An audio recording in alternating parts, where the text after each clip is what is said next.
I never believed in ghosts. Not once. But how do you explain a house that seems to breathe with you at night? After my divorce, I needed to start over. I wanted peace, a place far from the city noise, somewhere I could breathe again. Through a friend, I found an old house in a small Midwestern town.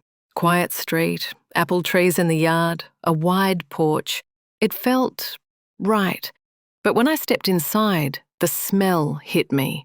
Old wood mixed with something sweet, like apples left out too long. The floorboards creaked, not like normal wood, but like something alive shifting beneath me. That first night, I woke up to a sound. Slow, heavy, like someone inhaling, then exhaling. It felt as if the house itself was breathing. The next day, I brushed it off. Stress, I told myself. Just nerves.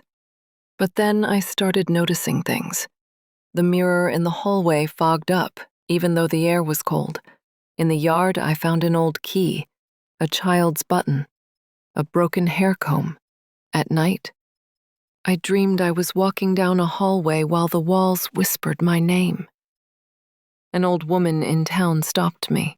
She leaned in and whispered, "A family lived there once, but they never truly left."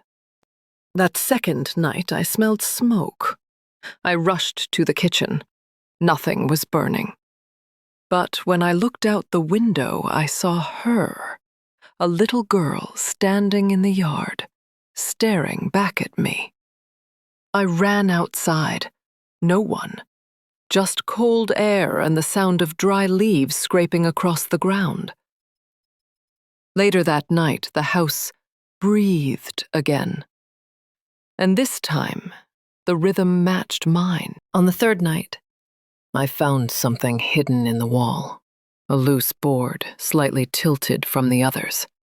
I pulled it aside, and behind it was a diary. Pages yellowed, ink smeared, words trembling through time. My husband is gone. My daughter speaks to the house. She says it whispers her name. The house is alive. It needs warmth. It needs sacrifice. He chose me. If anyone finds this, do not stay past the third night. I laughed. Nervously, told myself it was nonsense, just stories. But then, I felt the mattress beneath me inhale. The house was breathing, not with me, but for me, as if it wanted my breath. I grabbed my keys, rushed to the door. Locked. Tried again. Nothing. The windows, sealed shut. Every way out closed against me.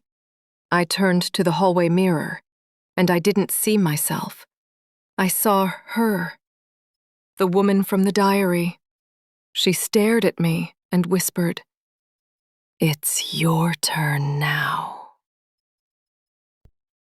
The walls groaned, like footsteps moving inside them. Then, cold fingers wrapped around my neck.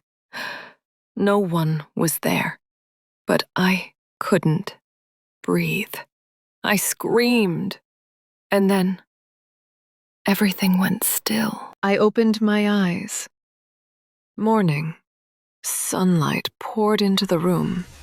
It looked as if nothing had happened, but on my neck was a dark bruise, the shape of a hand. He let me go. But he marked me. If you were me, would you stay and fight? Or run, even if the house refused to let you go?